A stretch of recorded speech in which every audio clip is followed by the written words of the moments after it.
Is it happening? I don't think so. It's still like when I go to the YouTube video, it just says waiting. Oh, there it goes. Wait. Okay, now it's on. La maudite des vieux chauds. I have seen the dark shadows moving in the woods, and I have no doubt that whatever I have resurrected through this book is sure to come calling for me. David, you look absolutely terrific, honestly. You've got like glue on. This is where the worst begins. This is where we must stop. For beyond is the work of madness. The nightmare of insane murder and lingering death. Get inside and lock your doors. Close your windows. Someone is watching you.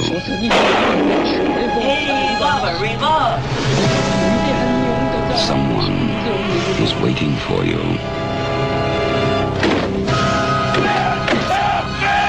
Someone wants to scare you to death. This is Albert from the Tuesday Show. You're listening to the goddamn Dave Hill Show, now on a flipping Monday.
La maudite des vieux chauds.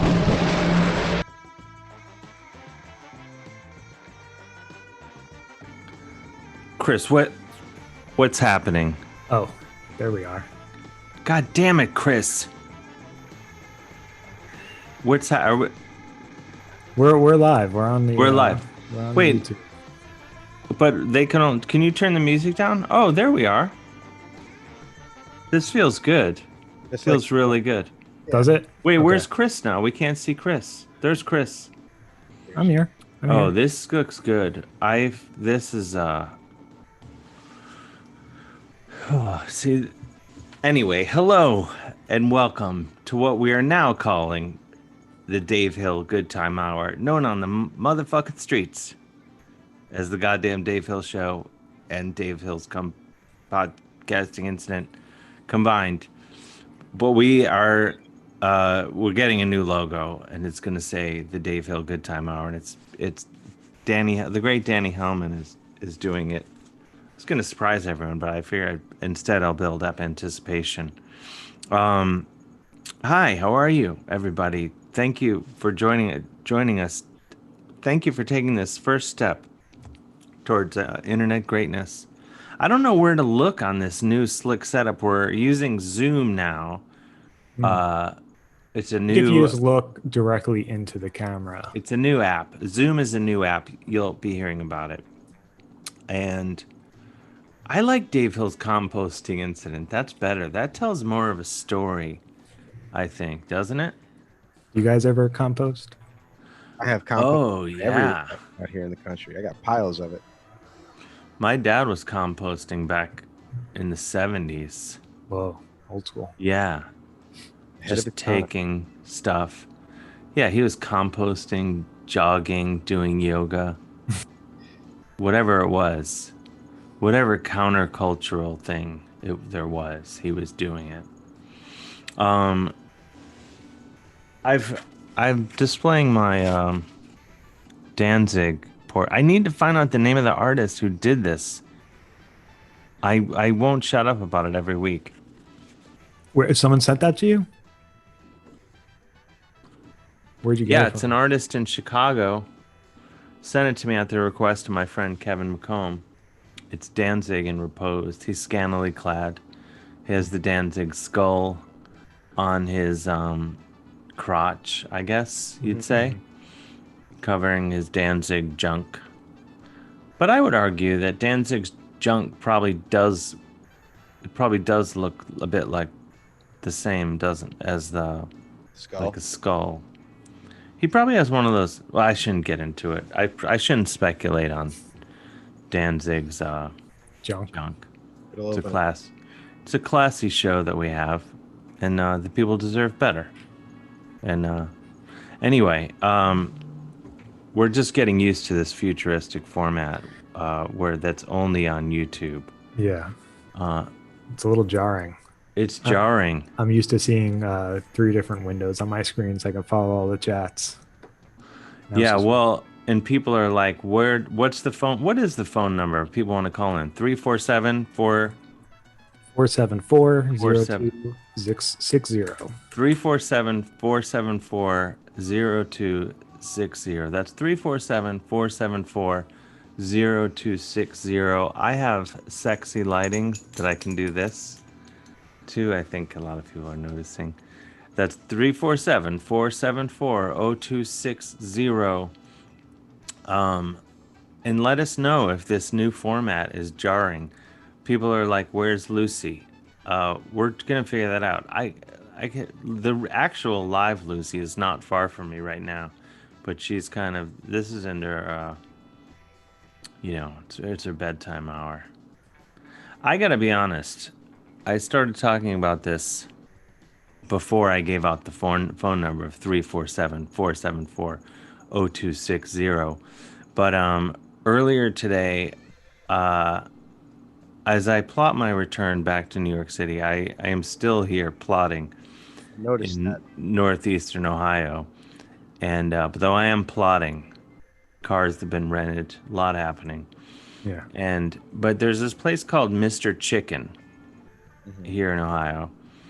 And there was a location very near to where this isn't a candy corn sweater. It's Though, you know what? Why am I fighting it? It is a candy corn Embrace it. sweater.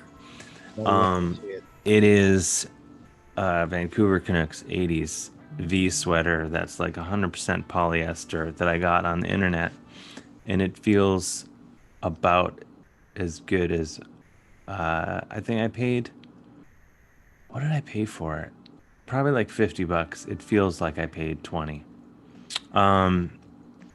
Anyway, but there's this place called Mr. Chicken, and it's they went out of business. If you can imagine, you could be in business with the name Mr. Chicken, and your business would be threatened by anything at any point. I couldn't believe it either, but my girlfriend and I went to Mr. Chicken, and we went through the drive-through, and they said, "This is our last day doing business. We're done." Oh no. And we were like, "Oh my God, that's horrible." And she's like, "Yeah, we've been here 34 years and we're closing after today." But then she said, "But go to our new Willoughby location," which is like, I think I don't know. It's like That's in another the Twilight Zone, I believe. or maybe it's not. I don't know. I don't even know where we were today. Anyway, so we're driving down the street in this other town today, and we see Mr. Chicken, and she's like, "Let's go to Mr. Chicken," and I'm like, "No, remember how we went that other time and it was disgusting?" But then once you see the Mr. Chicken logo, which isn't even, you think the opportunity to have an amazing logo when your business is called Mr. Chicken. What do they do? What do you guys think the Mr. Chicken logo is? He's wearing a hat. Yeah. Hat. No, there's no chicken. It just says Mr. Chicken. It's the laziest logo. It's not a logo. It just says Mr. Chicken. Oh yeah, look at that. Oh, you pulled it up? Got it, yeah. Can you share your screen so the people can see Let's see. the Mr. Chicken logo? I might not be quite ready for that. V Frankie Flying V says a chicken with a top hat and a monocle. Yeah. A classy monocle. I was thinking monocle. Successful. Something. A or it could be like chicken. It could be like a guy who just really likes chicken and he's just calling himself Mr. Chicken. Mr. Chicken. You know, like that guy who eats a lot of chicken, Mr. Chicken over there. However you want to look at it, you would think, hey, get a cool logo, right? Mm-hmm. I don't know. That's what I think.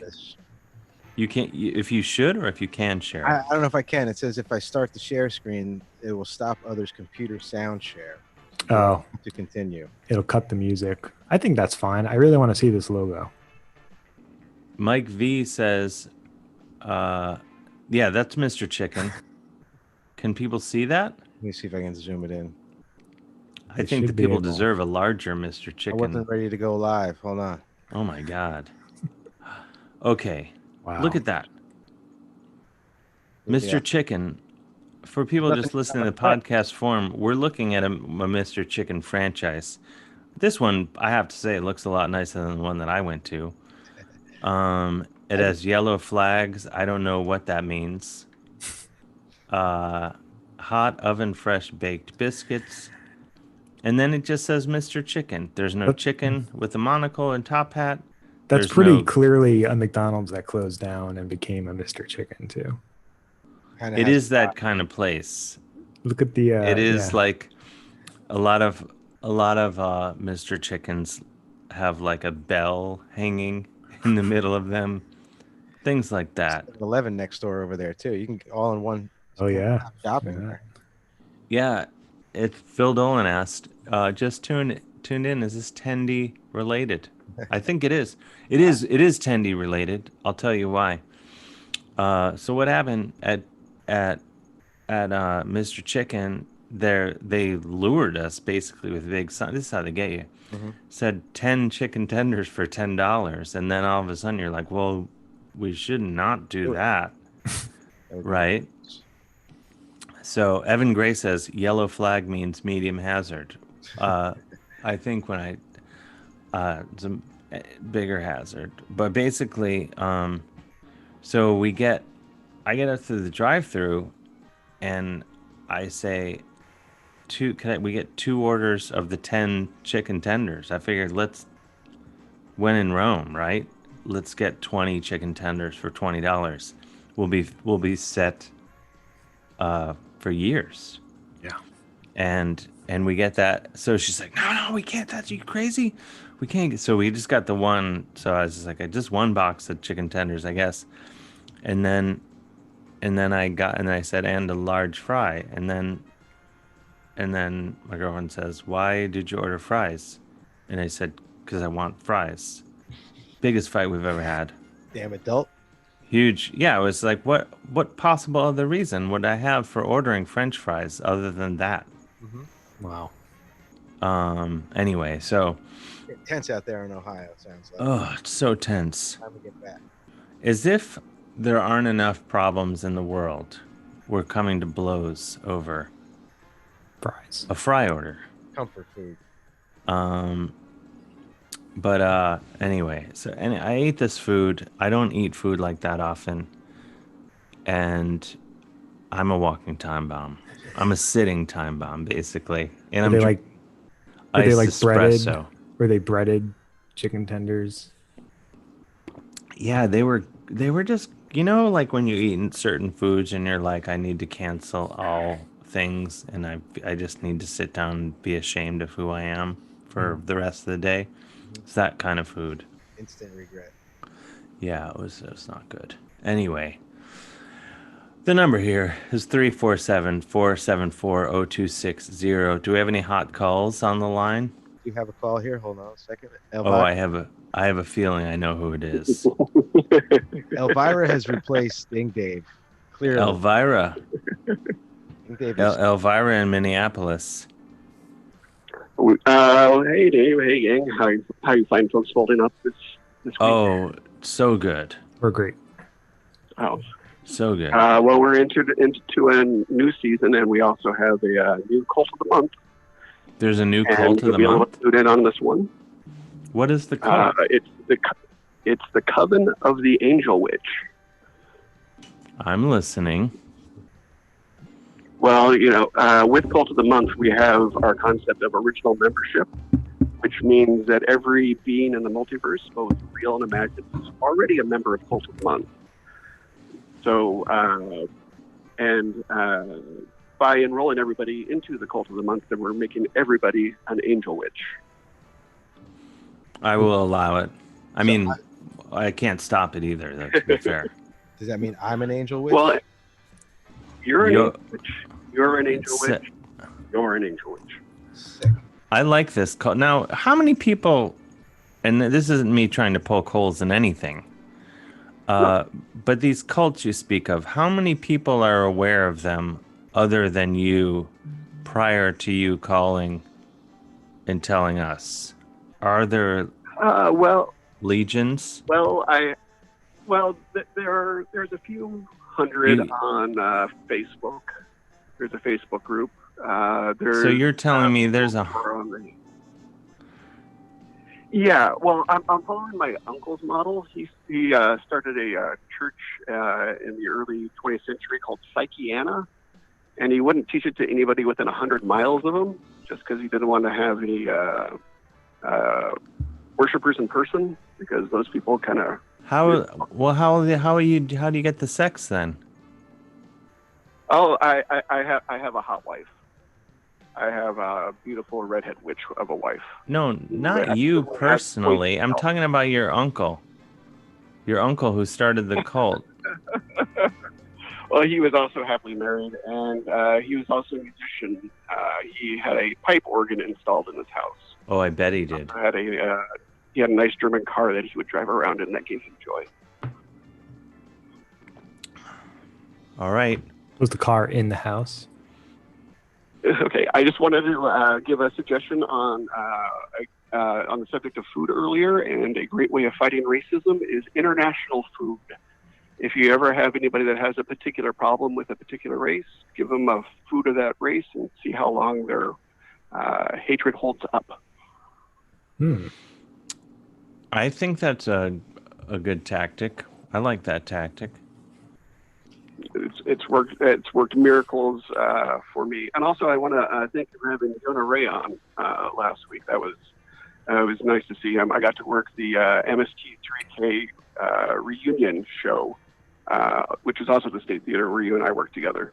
Oh, nice. Over there in Minneapolis. That's that we met there at I was doing live from here. When was that? That was like was it about a year ago? Yeah, it wasn't that long ago, was it? Yeah. No, it was a year ago. It was a year and a half ago. Okay. It was March of 2019. Okay. Yeah, that was a fun time. It was wild. I hope that show reforms in some new way, because I heard that it, along with a bunch of other shows, got canceled. Yeah. But there is now a new void for you to come in and swoop in. That's where I strike with my likability. Well, as a founding member of the Coven of the Angel Witch, you get to choose a title of whatever you want. Actually, anybody within the church who recognizes the church gets to choose the title. So feel free to do that for your... Can it just be Angel Witch? Oh, yeah. All right, I'm going to do it. Another good one, too. All right. Well, thank you, Elvira. What's that? So we call it the Coven of the Angel Witch and challenge you to answer the Ka. All right. I can go with that. We'll look into it. Have fun. Take care. All right. Thanks, Elvira. Keep up the good work. You know, the weird thing is, as long as Angel Witch has, I feel that you would think the band Angel Witch would get in touch.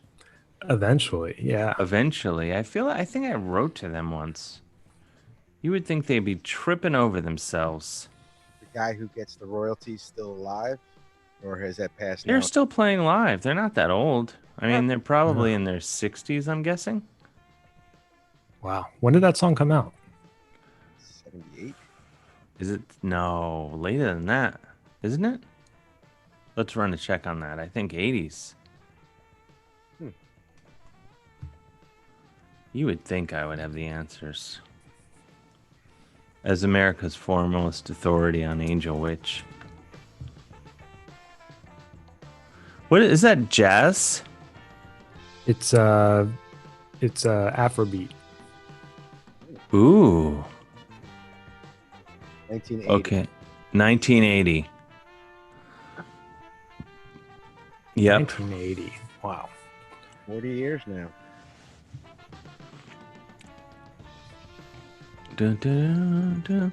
Our guest tonight is our dear friend Shonali Bomic. She's going to be joining us momentarily for all sorts of hot chatter. Can't wait. I can't wait. She's not here yet, but she will be here soon. She will be. The odds are good. I would think so. Can you turn the music down a little bit before I freak out? Yeah, sorry. I can barely hear it on my end, so. Asshole. Go down about a third. There we go. Is that better? The number here is 347-474-0260. That's 347-474-0260. Feels good just to say the number. Dave, will you be watching the debate tomorrow? Nikki Hislop asks. I am going to watch the debate. I'm conflicted about watching the debate because, as anyone who knows anything, follows anything that I do, social media or whatever, I hate to talk about politics. Hate to say what my views are. But I cannot stand the sight, sound, or anything of that fucking orange piece of oh, there she is. I was just anyway, to finish the I don't know if I can stand watching Donald Trump talk, but it's pretty bad, especially with the revelation that literally every person in the country pays more in income tax than he does. It's the thing is, his supporters are going to. That's a badge of honor. They just go like, it's Dave. It's because he's so good at business. He knows how to like just report it all as a loss because he's so good at it. What about all the rapes? He's so good at sex. He's great at sex. That's why he gets accused of rape by multiple women. It's like a really heavy He's drug. so good. If you take too much of it too soon, it's gonna fuck you all up. But if you just a little taste, you can go on with the rest of your day. I don't know. But I wonder what they would say if they found out Obama paid $750 the first year he was president. I mean, They would have been irritated. don't have to wonder much. A 1 and a 2 says that he or she cannot stand them both. And I understand some people don't like Joe Biden, but on whatever day this is, September 28th, we have 2 choices, not 3, not 4. So that's how it goes this year. So you got to pick one of them. So there. I know people don't like that. Someone was arguing with me on the internet. I love arguing on the internet. Saying, well, I vote Green Party. And I think that's great in theory, but it's not going to help. It's not going to do anything for you right now. Get to work on that November 4th. That's my advice. What am I? A political expert? Yeah. Did you get your absentee ballot, Dave? I have not received it yet. I have concerns that I have not received it yet, but if I don't receive it, I'm planning on going back to New York before the election anyway, so I'll just go vote in person if I have to. And I know some people say, well, it doesn't matter in New York, but I think it's our duty as people to do it. And yes, like I know as people go like, oh fuck this, I hate the 2-party system 1000%. I think the whole system in America is super fucked, but we can't change it before this election. So you might as well vote for Joe Biden, and then we can all start screaming after this election. Yeah, as soon as Biden gets inaugurated, we can all go back to making fun of a man who's in over his head. But we can just flip out. Yeah, we can just. But that's just my opinion. I know people always get mad at me when I say that. I know a 1 and a 2 says they're not earning the Green Party voters vote though. They're not earning the Green Party voters vote, but they should, because I think if you are a progressive, then you just vote for the most progressive candidate, even if that candidate is not, obviously in this case, that progressive. The only way to make any progress is to, because if you vote Green Party, you're just voting for Trump. So there. Anyway, let me get back to dick jokes. Our guest is backstage whenever. Let's bring our guest on. She's way smarter than I am. This is the thing. I come at it from the mind of a 5-year-old. Yeah. And I just do the best I can. Justin Smith sums it up best. Vote Biden, then go back to overthrowing the government. Yes. That's basically where I'm coming from. Right. And he just articulated that far better than I could, because I am full of Mr. Chicken right now. So there. A 1 and a 2, and not to argue, that's not how voting works, though. It does. Unfortunately, right now, that's exactly how it works. Yeah. If you vote Green Party in this election, you're throwing your vote away. It's just the reality. And I know there's, it says 1-party dictatorship, 2 wings of the same party. We need to get rid of Trump unless you love Handmaid's Tale so much you want to live it. That's the pressing issue now. That's whatever. What do I know? Let's bring someone smarter than I am. Our dear friend, Shonali Bomic. Shonali, are you there? Is she there? Sure. Can you guys hear me? Yeah. We can hear her. We can't see her. Oh, I know. I'm looking in the wrong. My problem is I started watching it on YouTube, which is not synced up with this at all. Shonali, may I be the first to say, did you get did you get a new hairstyle? Or did you get your hair done, I should say? I chopped it and it's freshly washed. This is the natural look, Dave. I love it. Looks great. Thank you. So I can do this, or I can blow it out and have the straight, the straight hair look that was so chic for, a decade. But I'm bringing back my curly hair. So you like it? Yeah. I love it. Thank you. Got some good body.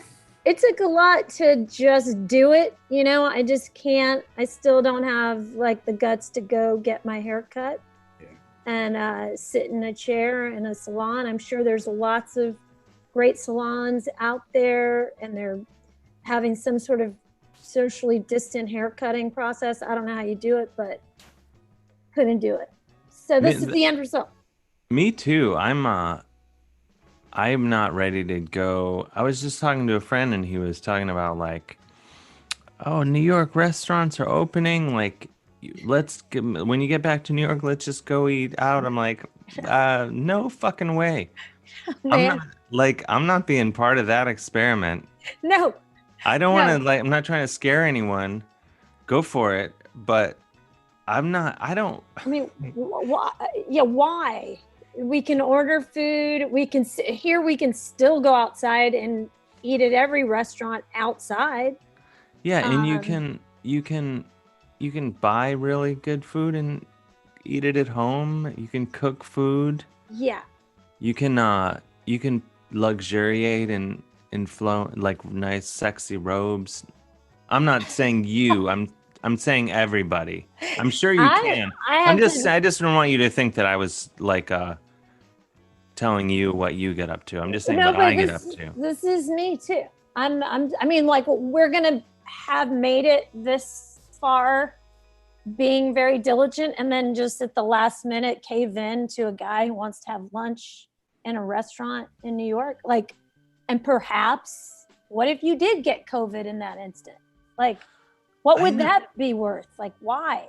Well, that's the thing. Like, I think it's great in that, like, restaurants staying doing better and staying open and supporting the restaurants and all that. But yeah, like the idea of like, we're just gonna open it up to like 25%, because if we do more than that, someone might die.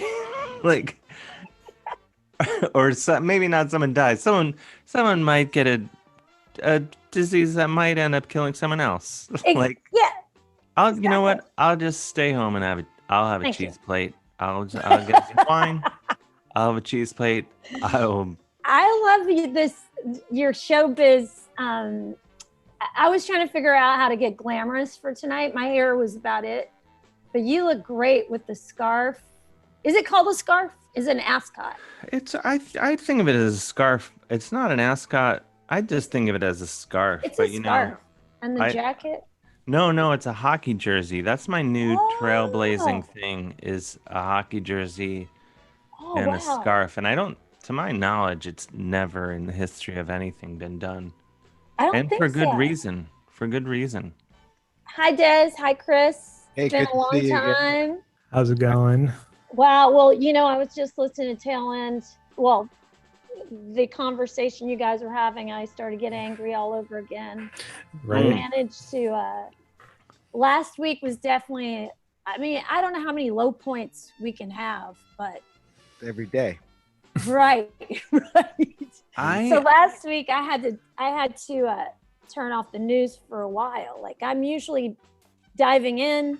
I want to be abreast. I want to know what work we have to do. But last week really got me. And Dave just sort of made it real to me, like the idea of watching the debate tomorrow. Like I really go out of my way not to hear that man talk. Oh yeah. It's just so, the thing about, and I've said this, if he were just this blustering idiot fake billionaire that he's been for how many decades now, if he was still that guy, and of course we didn't have the knowledge of the many rapes and sexual assaults. I don't know if that's redundant, but if we didn't know all that stuff, and he just went back to being this dipshit who makes everything gold and we could laugh at him.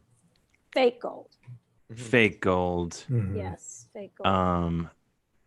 Then whatever. I wouldn't hate the guy. I would just be like, whatever. I don't care. But it's past that. But and now it's like he's when he talks, it's like you're just like, oh, now I see it. Like this is, and it's just this assholes through the ages, and every asshole you've ever known. It's the same thing. Like I don't even have her name in my brain yet, but this Supreme Court nominee, Amy something, Tony Barrett. Yeah. Is like, I'm like, that's fucking. I know 700 of her. Like, I know. But I mean.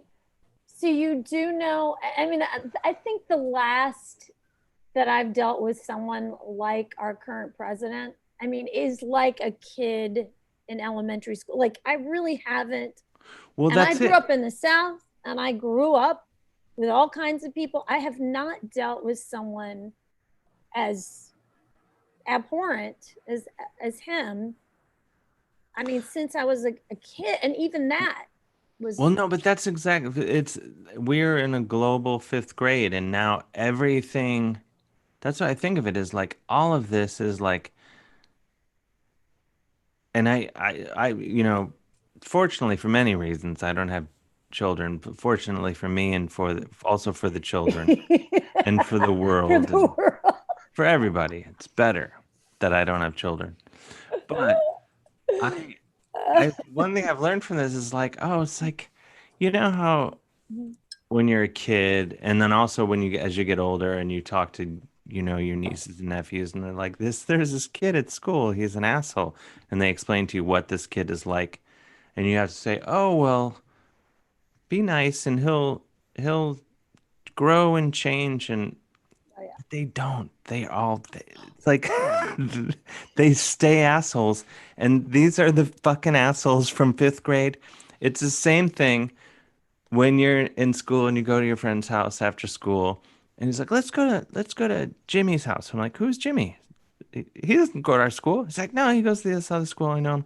And you go to his house, and his parents let him play with a BB gun, and he's like, and he's got swastikas on his notebooks. I grew up in a different, but there were kids like this. Oh yeah. When I was a kid. Right. And it's like, yeah, and you think, I don't like this kid. Yeah. And because he's not giving me a single reason to like him. He's a bad kid. See, I actually will say that I have the opposite story. And okay, I know I know I'm wrong about and we all know this, and we all, obviously, by us, if you can see us together, we are definitely people that I definitely am looking out for the outsider, the person that may not seem like they belong. I don't think that this president ever belonged anywhere. This is the first time he's ever thought he fit in anywhere. I think he's like, but I was going to say the opposite of this story is I had a bully in elementary school, and it's the only person I can remember that would threaten you to beat you up if you didn't help her on a test, and but otherwise she was charming. Like we really got along. But in those moments, it was scary. She was really tough. She could beat up boys and girls. It's like third grade. And crazily, I was telling this story to Jenna Friedman, and the next day, this person that I have never been in touch with since second, third grade, friend requested me on Facebook. And she sent me the sweetest, kindest letter that said, and I think that was all about the microphones, or somehow, like, because I said her name, and like, I'm certain that I was suggested to her because of the microphones on our phones. Oh, yeah, probably. Yeah, I mean, like, out of nowhere. And she sent me the kindest email, a Facebook message that said I was so nice to her. I gave her a pet rock, and that she always appreciated my friendship, and that she had to leave our school because her parents were getting divorced. And anyway, I feel so good now that I maintained my kindness to her throughout that hard time. But she was going to go down as like the one bully that I really didn't have good feelings towards. But now I do. She has a family. She's super positive. I don't know. I think she still lives in Tennessee. So just to say, I hear you, Dave. Jasper would wholeheartedly agree with you. I didn't have friends. Well, I was gonna say, like, and just via my skin color, I get left out of a lot of those conversations. Oh, where people are like, here, let me show you my swastika notebook. No, I remember being a kid, and this is not me saying like, oh, I've always just been really enlightened, but I remember being really young and seeing this stuff and being like, Dad, like, what the fuck? And my dad, as like 60 whatever years old, was like, okay, here's the deal. Some people are fucking assholes.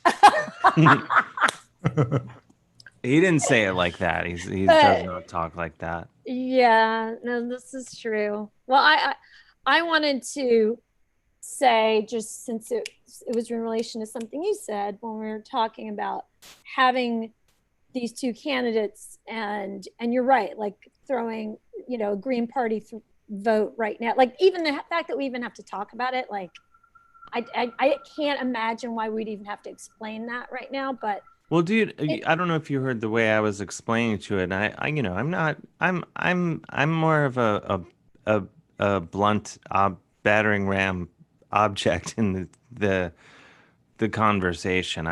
So I don't know if I really articulated it well, but that's just how I think. September 28th, this close to the election, it's like saying like we're playing roulette, bet it all on purple.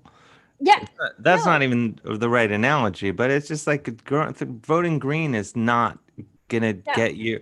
If you have things you want to see happen, and I agree with most of. I'm gonna go out on a limb and say that those people must be white, because for the most part, any person of color does not have these thoughts. Like, lives are on the line. Like, well, that's what I think. Reality of that even being a choice for you is such a gift. Like, are you kidding? It's coming from a place of privilege, and I think not to upset anyone, but I think it's just like it's ego also, just it's like, the Green Party's views are not progressive enough. I love for my tastes.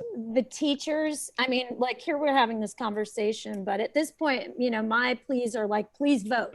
Like, I'm expressing to people I believe that aren't active enough to make sure that they vote.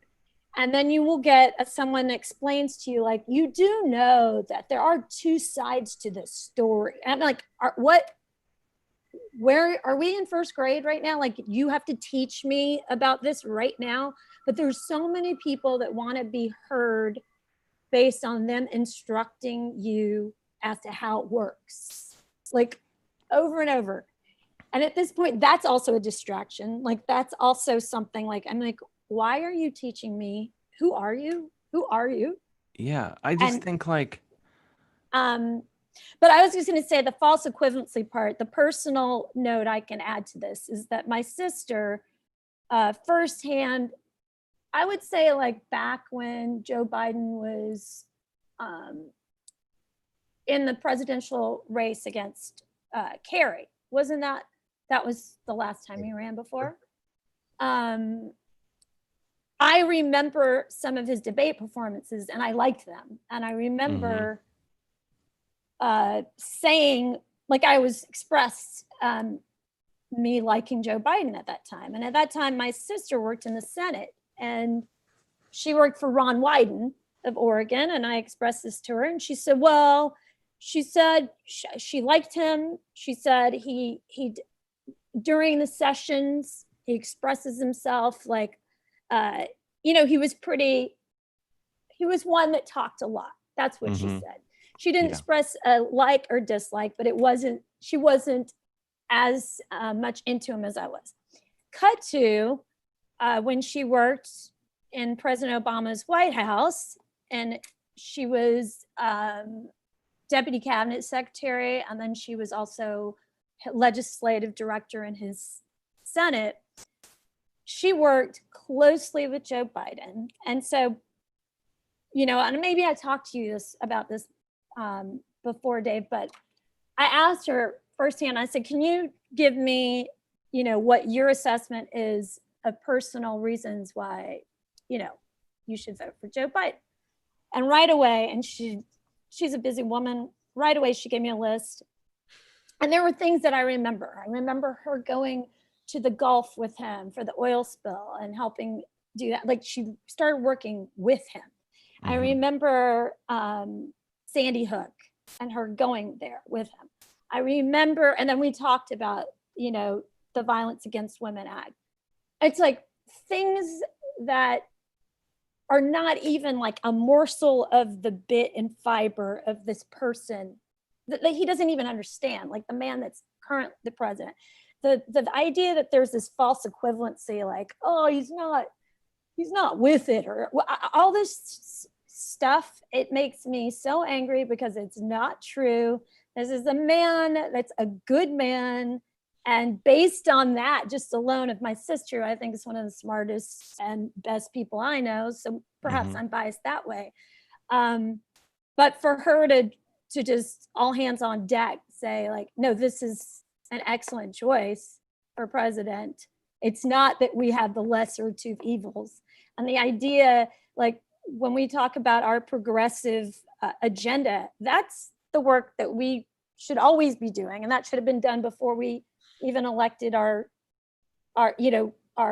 candidate. Like that's there's always, absolutely no chance of getting there with the current administration. So so let's like continue that work if that's what we need to do. But the idea that we'd say yay or nay based on this puritanical test that no one has ever filled those shoes.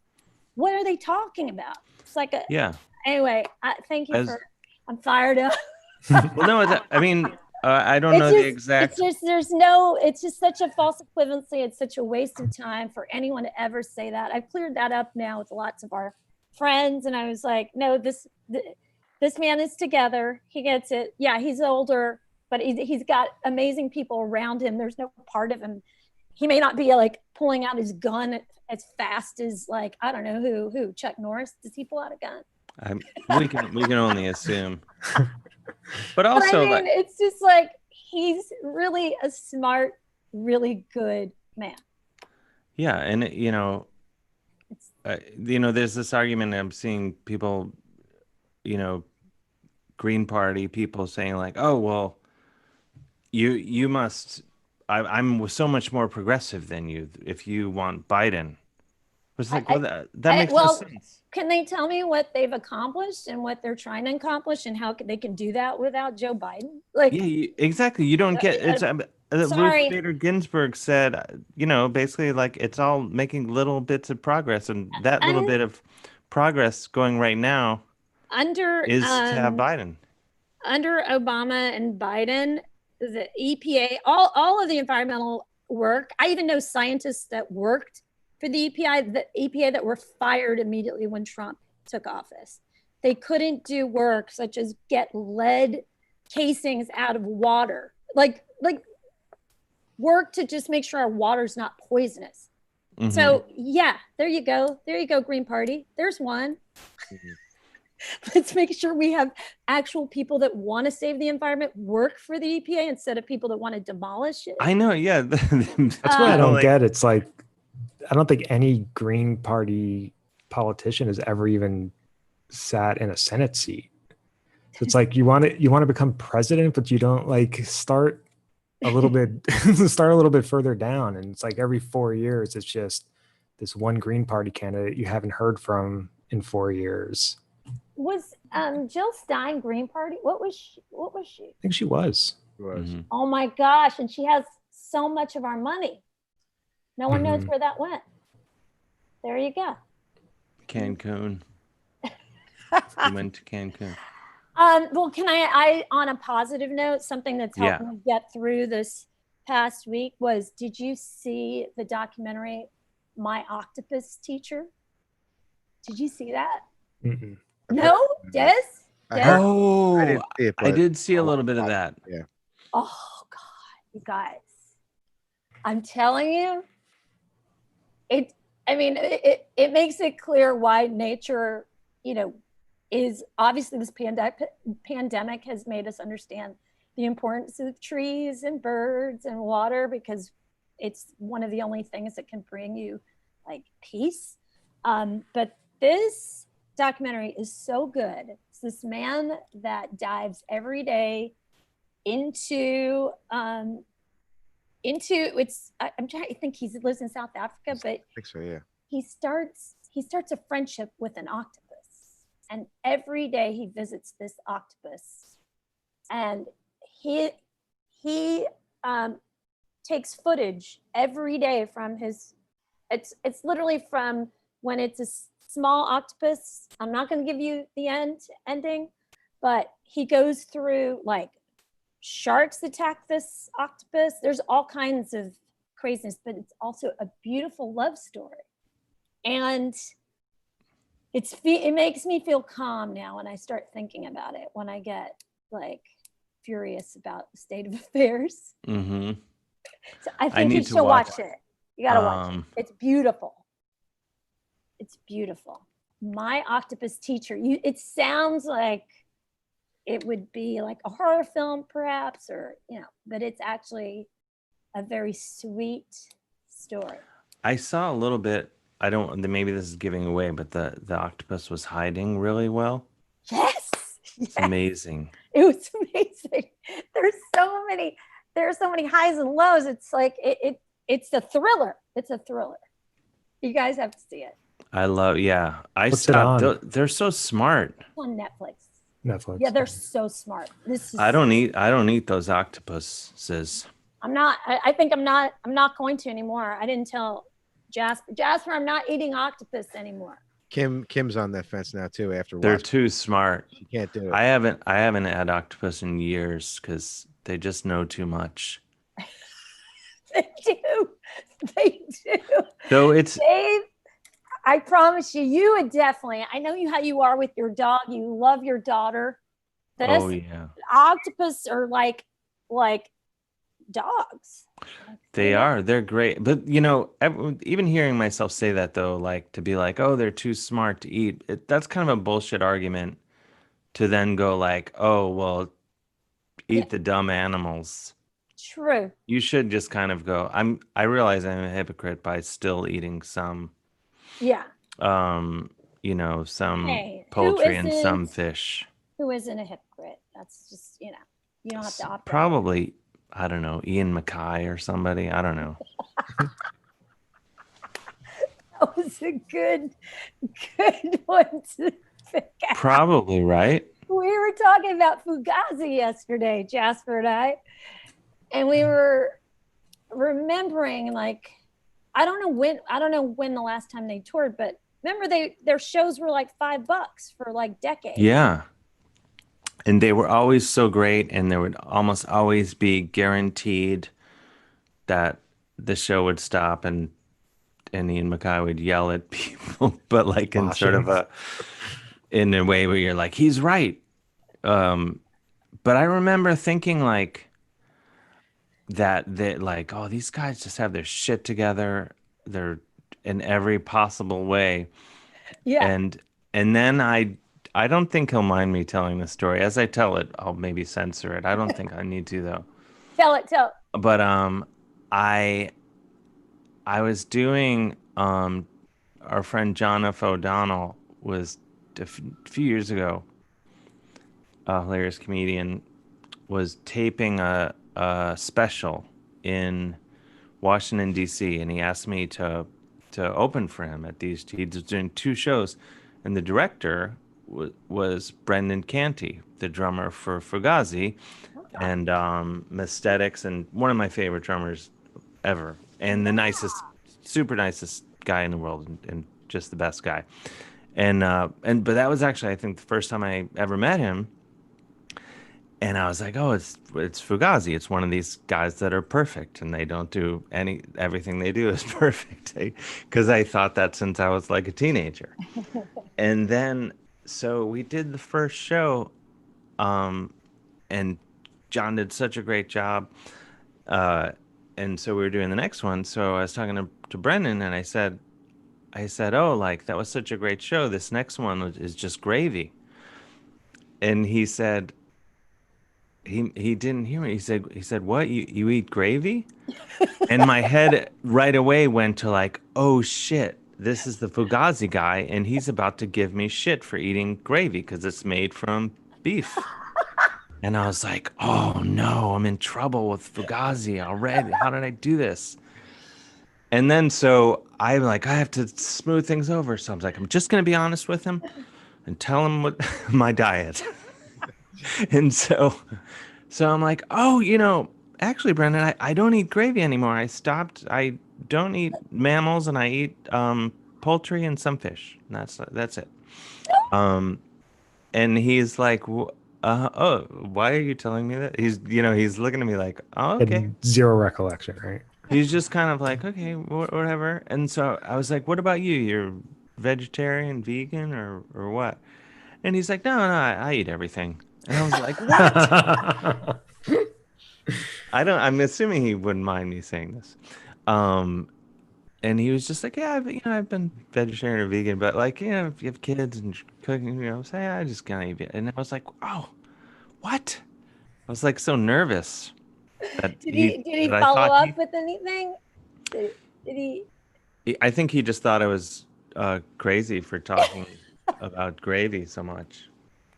But no, he's the nicest, best guy. I hope he doesn't mind me. I was thinking that definitely as fans, like it was such a gift to go to such a fantastic show and have such a low, price to get in. Mm-hmm. But then as performers, is like as we continue to play, it sort of set the bar low. Like musicians, for the most part, I mean, unless you're like one of the top 10 performing artists in the country, like for the most part, I've noticed musicians really are a bargain. Like it is not much to see a good band. Yeah, it's a weird. It's like, I don't know if they started that for us, but it also causes us to never really cash in. I think I have all these like hangover things from being a Gen X rocker, that I have all these things in me that are influenced by that, where like that's what I hate setting ticket prices, and it makes me so nervous to make it too high, even though I'm like, oh, I could probably make it this amount, and no one would even think about it, and I would make this much more money, and that would be cool. That's what I think. And but then you're just like, I don't. We're stunted from that. So instead, I'm like, well, couldn't I pay everyone for coming? Yeah. Like, what if I were to pay everyone set the price, and that's what I will pay everyone to show up. I will pay for the place. Okay, yeah. Yes. And that's exactly where our conversation went yesterday. I was like, I think the disservice is that we've never valued, like we get nervous about valuing our art, you know? Yeah, and there's this thing that when I see, I'm so jealous of people that don't, and they're usually younger, who are just like, yeah, let's charge $1 million, and I want to be carried in on everyone's shoulders because I've been doing this for a year. I have paid my dues, but you know, there is something to be said for that. Like, I don't want to say the people that were being well, the thing was when Fugazi, like, let's say how many years do you think that, what was the span of, like, every year they would tour? Was that 12? I don't know. It would have been a good 15 years, I think. 15 years, right? So for 15 years, if you ever played in that time frame, you had that as a standard that you sort of had to meet. So you already are like, oh God, well, you see Fugazi for $5 or whatever, $8. Yeah, so okay, let's make the height be $8. Yeah, and then you cut it to 10 years later and you're charging $10 and you feel like, oh my God. I mean, that's a 25-year span where you're going $8 to $10.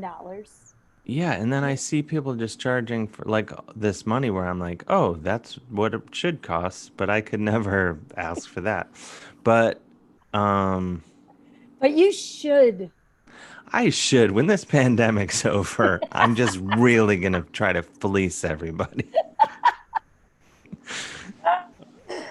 Oh, but that was what I that's where I went with the Fugazi. At first it was like, what awesome shows, and then damn, they stuck us with this, like, you know. But I think that was the idea, though, is that I remember reading an interview with Ian MacKay, and he was like, well, $5, like, we can suck for $5. Like, the pressures, we're obviously going to try to be good, but like, if it sucks, no one can be like, what the fuck? I paid $5. It's like, hey, you paid $5. So what did they pay the opening band? There was always an opening band, like. I don't know. I think they just like, I don't know. I think it all worked out. It all worked out. How are you doing without, you know, the band playing? Without rocking and doing comedy? I think anything. Dude, I talk about this a lot and probably have on this show, but I think any performing, I hate the idea of performing or really doing anything, except when it's happening, and then afterwards I'm like, oh, I'm glad that was fun. I'm glad I did it. But leading up to doing anything, anything, like not even performing. I mean, during the pandemic, anything, even texting someone. Yeah, you're just like, oh. Like, oh God. But the first month I was completely out of it. Like, I just wasn't. I was just like, yeah, I'm just gonna shut my brain off for a little bit. Chris, that's good though. Just the first month. I think I don't know. I go through waves where it's like, I'll spend 3 days just being like, what's the point? Because, like, you know, it's all gonna, it's just gonna get worse again. Yes. I know. And then you go like, well, I should do something really amazing. Something to write that novel. I should, yeah, like, and then you go on Instagram and like, if someone's like, oh, look, I just sold this web series. We get $1 million. We get $1 million an episode, and it's this thing I just came up with on the fly about social distancing, or whatever. I'm definitely not looking for those people's stuff. I have not seen that stuff, which is, you know. Or maybe it's on Quibi. Okay. My new thing is I'm just gonna start talking to people about Quibi. No, just because it's fun to say, and I just see ads for it. I'm like, I don't know what's happening. I know it's a thing. Well, this is, and I'm sure there's great stuff. This would be the only type of, for me, honestly, it's like reconnecting with people I like. What's going on? This is the only thing that I've liked to do during this time. I don't care. Like, I don't, anything that's like popular. I don't know. When I say popular, like if New York Times is telling you should do it, I don't care. Like I just like, oh yeah, I'm not interested in the regular routine. Here's what's happening. I just am not.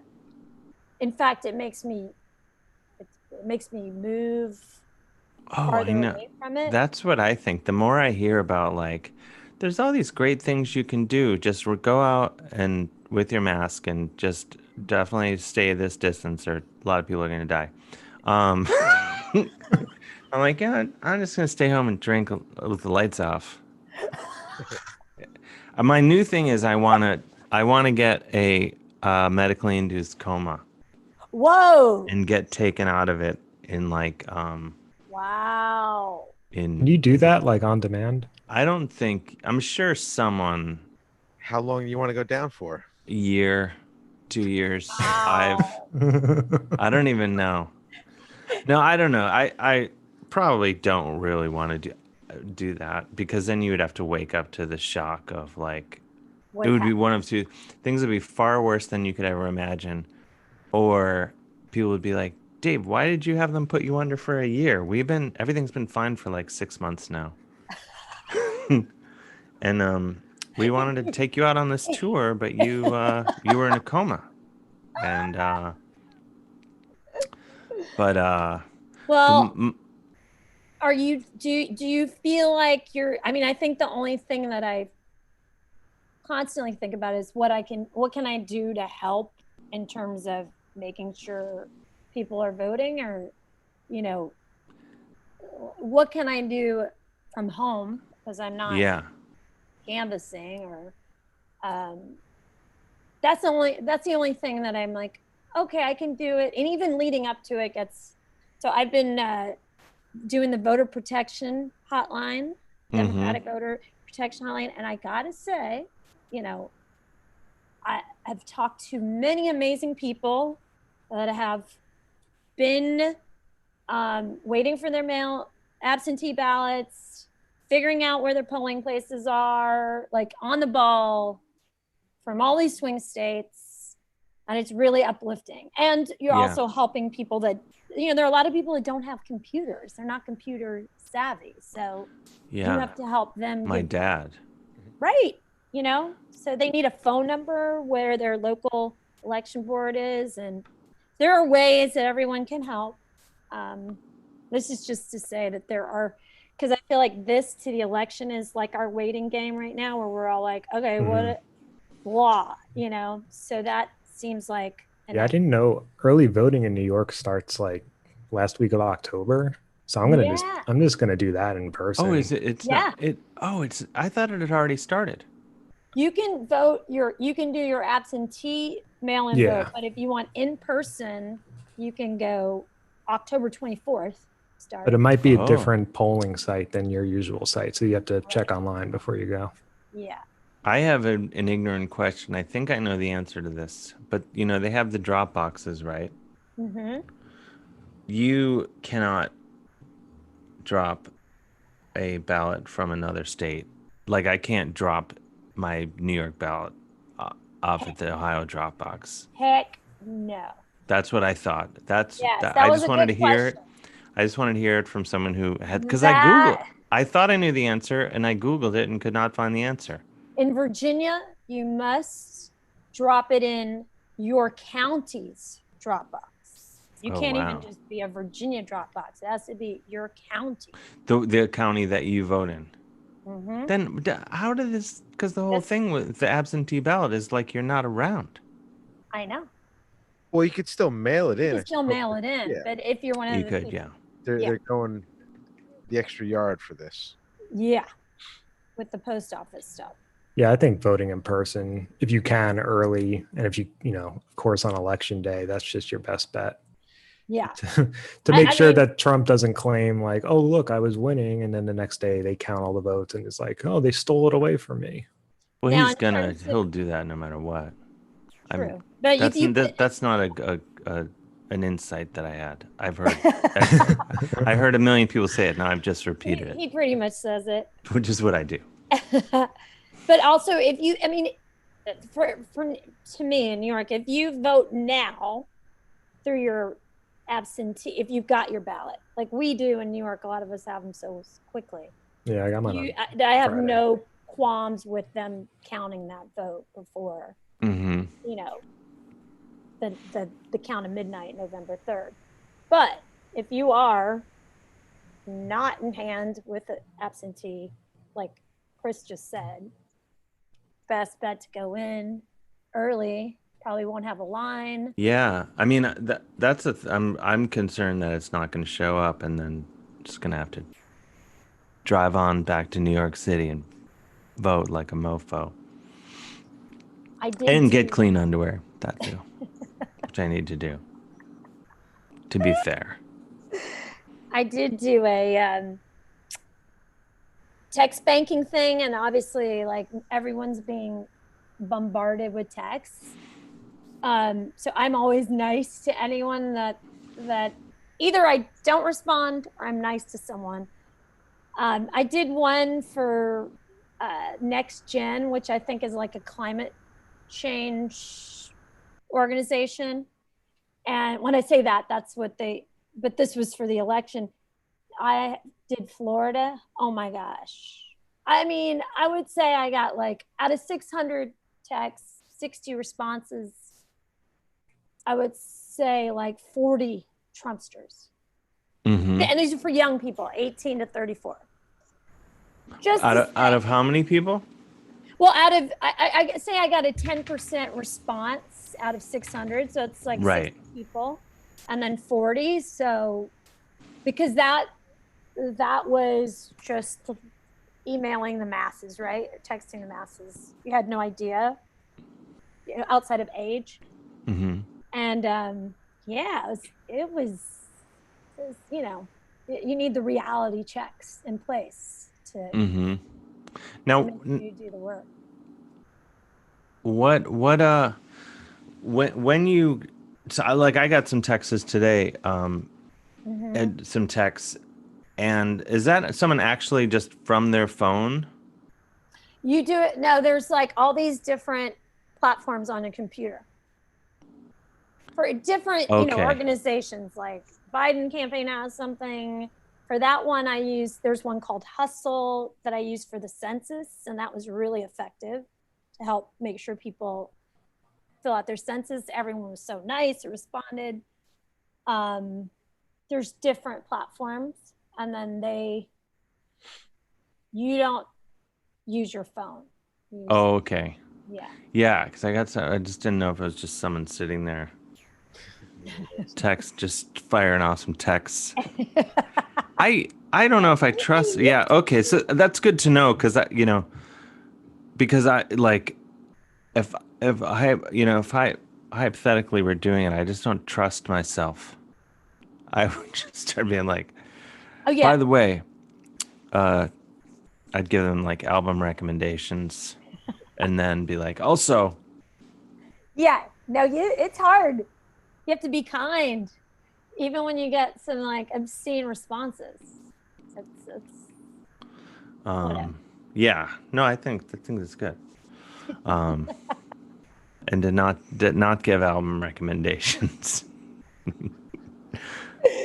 Yeah, I mean, even that, like, what is an album recommendation? You have a new one right now? I never recommend, but I do. Yeah, no.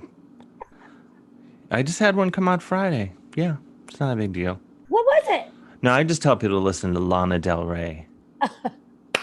My niece, I think that seems like a good answer. That's a good answer, right? Oh yeah, that is.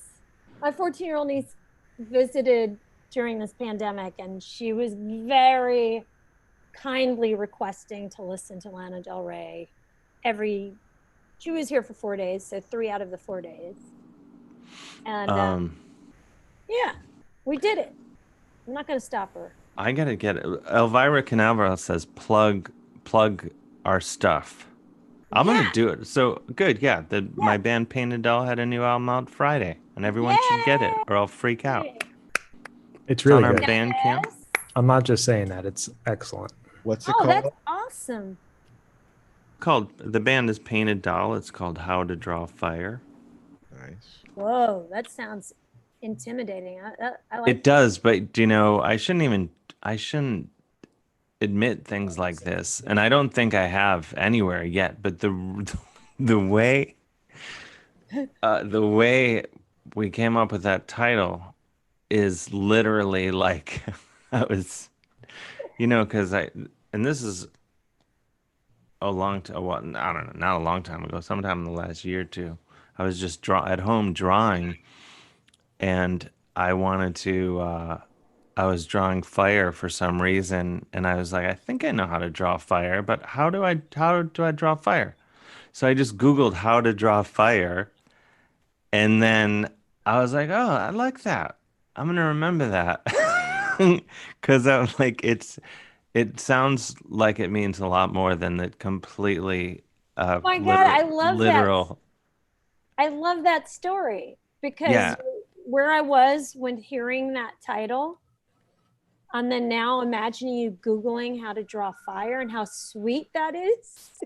Well, because when I thought it was way more evocative than obviously the completely simplistic meaning, or just very basic on the nose thing where I was like, how do I draw it? I think you make it flamey, and I'm excited to hear it. And but then I always like the Painted Doll covers I draw, and I try to draw them really fast, like I'm in the back of a classroom, and Is there one around? like I have 45 minutes. Can you show us one? It's funny you ask. How many songs? There's one across the room. I could get it. Yeah, get it. I want to see. And in the meantime, in the time that it takes me to do that. Yeah. Jimmy from Carney should call so we can get a song out of him tonight. Oh, yeah. I'm tangled. I'll be right back. This might be a huge letdown. Jimmy's already on hold, so. Oh, he's there. Look at that. It'll be great. Oh my God. Jimmy, I remember him singing last time. He's talented. Here's the album cover. You can rely on him for sure. Ooh, that is so good. Wow. There it is. Dave, that is so fantastic. I love it. Oh, thank you. That is so excellent. And I want to thank Danny Hellman. Gave me some color guidance. Wow, it's so good. I can't wait to listen. What has it got? 12 tracks? It's got 12 songs. Recorded pre-pandemic? Yeah, we recorded it like a long time. Summer before this past summer. Oh, wow. Oh. Yeah, we get them pretty far in advance. We like to just get them done in case a pandemic comes down the pike. I'm psyched. So, Shanali, do you find I find, and as I crawl towards death, it takes so long to get anything done. Like albums, you do them and you're like, let's just do it really fast. We'll do it just like we did when we were 22. We'll just get together and do it. And then it doesn't matter. It takes forever. From when you first show up and be like, here we go, to when it finally comes out, somehow, no matter whatever your intentions are. Is it because you care more? I wonder, because I don't think my first album, we spent 4 days. I think we spent 3 days in the studio, bam, put it out. And I don't think I would ever have put out that album at any other stage in my career, and I value what we did, you know, and people liked it then, but when I listen to it now, I'm like, wow, that's cool that I had the guts to release music like that. Just bam, you know? I think, like, I don't know. I mean, it could be argued that everything I do is horrible. And there's a part of me that believes that. But I will say the things that I've labored on very hard, and the things that I just kind of like, just get it done. Yeah. I don't know if the quality level varies that much. I agree. I mean, I say that not about you, about me. Like, actually, that has been my challenge during this pandemic. Just recently, I started using the interface with my GarageBand to just fully record a song, like by myself. I haven't done that in so long, you know, other than just making tracks for us to rehearse to, you know. But I made a track. I've now just done 2 and like 1 every other week. And the first one I did, I really liked. And like I left mistakes in there, and like I was surprised. And the goal, I did it in a day and a half. And I even made a video within one of those days. Oh, nice. So I'll send it to you. But please do. Yeah, everybody, you can actually find it on YouTube under my name. It's called "I'll Be Your Therapy." Oh, excellent! Everyone go. Chris, do we have a link we could put in the? I don't know how technology works. Oh yeah, I'll pull it. Put it in the chat. In there, and it's like put it in the chat. All footage after the pandemic, like right from the beginning of the pandemic, during the pandemic. It was meant to chill me out and chill my friends out. That's good. Jimmy here. Should we talk? Let's check in with Jimmy really quick, because we only have 3 minutes left, and then my dog will shit in front of me. Jimmy, you there? Hey, Des. How are you, man? Good, Jimmy. You're on. Hey, Jimmy. You're on with Shonali. Hey, Dave. How you doing, man? Good. How are you? Hi, Des. Hi, Chris. Hey, Shanali. Hi, Jimmy. Good seeing you again. You look great. Thank you. Good hearing your voice. Oh, you're too kind. So, Dave, I really thought that, I know I'm repeating myself, but I did put a post up. I thought that painting, and I didn't know Danny Hellman had a hand in it, but that painting around the mirror of the no, not that. He didn't tag or the heart, if you will. Oh, thank you. No, when I mentioned Danny, I was talking about he had some color advice for the album cover. Well, that's collaboration, even if it's a small amount. Oh yeah, totally. And ironically, he went somewhere in Europe and he took a picture of it's anglicized to Saint Eustace, and the deer or the stag or the hart with the okay, got you. Christ in between the antlers. That's why I thought that the star. Oh, okay, I misunderstood. Okay, now I'm gonna have to go through. I'll have to go through Christ figure in between those antlers. So see Saint Eustace and Ridley Walker, the science fiction novel from 1980, which is in Bloom's Western canon.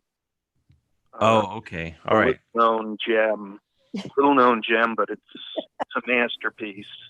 I'll get it. No, but that masterful painting and photograph made me think of that. Oh, well, I'll go check that out later. But Jimmy, we are almost out of time, and I hate, whenever you call in, has anyone heard the show before as well? Take up time, but if you could just give us you have the voice of an angel. Yeah. Everyone knows that. Could you just give us just a maybe taste Shanali can put a good word in for me somewhere, like I'll do it. Singing. Oh, for sure. Post pandemic. I spend the rest of my life, which is probably 8-10 years, as a lounge singer if I could. I think you got more years in you than that. gonna go old school. I know I've done this a lot, but I'm a little under the weather, so I'm gonna try to go with something familiar. So, okay, this is to Shonali's beautiful visage. Oh. Let me put the phone out a little bit.